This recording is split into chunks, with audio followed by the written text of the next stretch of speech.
Hi everybody, welcome back to my channel. In this video, I'm going to talk a bit about containerization architectures. So, if you're building or deploying modern applications, you know the old ways are not cutting it anymore. We're moving away from monolith applications to more microservices and cloud native applications. The reason for that is we need speed, we need scale, and we need flexibility. Now, in this video, I'm going to dive into the technology that makes all of that possible: Docker and the shift to cloud native architecture. I'm going to look at the three core ideas that define modern software and why they're essential for any successful product. Now, before we get into the heavy stuff, let's start with the basics like what is Docker? Now, Docker is a tool which we use to create containers. Think of a container like a small standardized shipping box for your software. It holds everything your application needs: the code, the dependencies, the system libraries are all bundled together, right? This makes containers the absolute preferred way to package and deploy application components today. Once you have your containers, we need container orchestration, usually with tools like Kubernetes. Now, this is simply how we manage, scale, and network those containers effectively in a massive environment. Now, most of the modern applications are being built like the monolithic, are not being built like the monolithic apps of the past. They're built around three key attributes. Let's understand these three key attributes. The first attribute is cloud native. Now, when we talk about the cloud, we are really talking about abstraction. The cloud provider abstracts all the heavy lifting, the physical servers, the memory, the storage. They hide it all. So, to be cloud native means your application is designed to take advantage of that abstraction. Your application components shouldn't be tied to a specific host or a rigid network layout.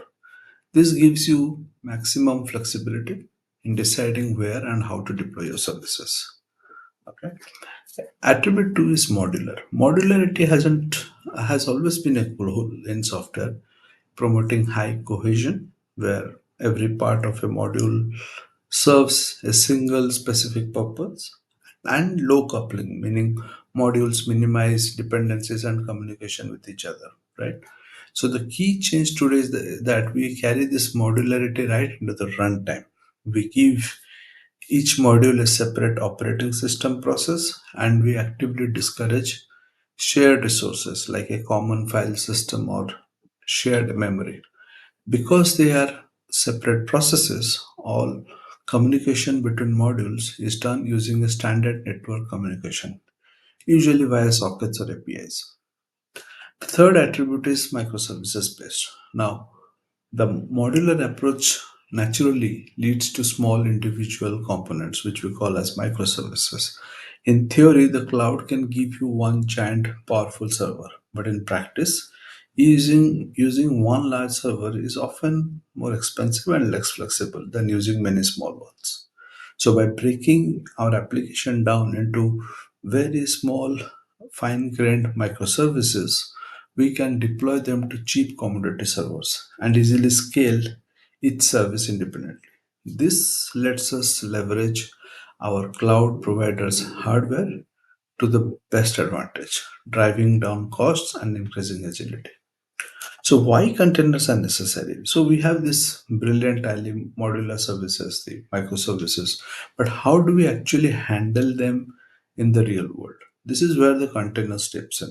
Because to manage a microservice environment, you have to meet five core requirements. Let's look at these five core requirements, what they are, and also how containers meet these requirements.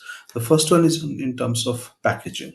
We need to bundle these microservices based applications along with its all of its dependencies, so the package is portable and avoids conflicts. Now, container solutions help you build container images, which are basically blueprints, executable blueprints, in a self-contained bundle.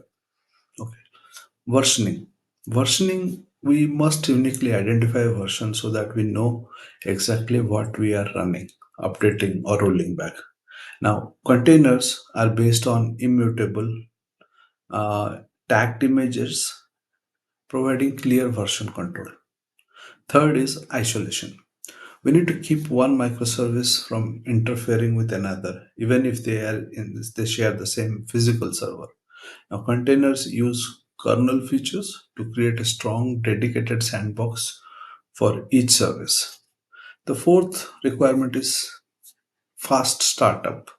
Now, to scale quickly and recover from failures, new instances must start rapidly. So here containers start in seconds, not minutes, because they don't boot the entire guest operating system, right? Last is low overhead. We need to minimize the resources required to run the microservice so we can package more of them into one host. Now here containers are lightweight, they share the host kernel, making them highly efficient and dense. So the beauty of it is that container technology was designed to address exactly these five requirements and needs. If you're serious about cloud native, microservices, and speed, containers aren't just an option, they are a fundamental necessity. Now, having understood the requirements for containers, let's understand what requirements are needed for orchestration or container orchestration. Running a single container is great, but modern applications have dozens, sometimes hundreds of microservices that need to work together. So when you have multiple microservices across multiple servers, you face a new set of challenges that require a new tool, container orchestration. So what are the requirements that a container orchestration is able to meet? The first requirement is clustering. We need to pool the processing, memory, and storage from all our servers into one giant resourceful pool for all our containers, right? So, orchestration tools help us treat multiple machines as a single resource set. That is what is meant by clustering. Second, discovery. Microservices are constantly moving around the cluster. Okay, we need a way for one service to reliably find and communicate with another. Now, here a orchestration tool provides a registry so services can locate each other dynamically. The third is configuration. We need to separate configuration details like database passwords from the running application. Okay, allowing so orchestration tool allow us to reconfigure the application without rebuilding or redeploying the microservice. The fourth is access control. In access control, we need to manage who has the authorization to create and run containers to ensure only the right services are deployed. Now, orchestration tool can help you enforce security and ensure only authorized containers run. Okay. The next is load balancing. Now, requirements must be spread evenly among the most many working service instances. So the end user never has to track where a specific service is running. Orchestration tools help you automatically distribute traffic across healthy service instances. Monitoring. We must continuously identify failed instances. After all, load balancing traffic to a dead service doesn't help anyone. Now, orchestration can help you constantly check the health of containers to prevent routing traffic to failures. The last one and the seventh one is resilience. Now, if a server or a microservice fails, the system must automatically recover. A single failure shouldn't start a chain reaction that kills the entire application, right? So, detecting failures and automatically restarting or rescheduling services on healthy nodes is something which is very nicely supported by orchestration tool. Okay. So, in summary, these seven requirements only come into play once you're running containers on multiple servers. This is totally different problem than just running or packaging application as a single application. So, to address this complex distributed needs, we rely on container orchestration environment, with Kubernetes being the industry standard. Okay, Kubernetes essentially allows us to treat dozens of servers as one giant. single machine, dynamically allocating containers and managing all that distributed communication and storage. Thank you for watching.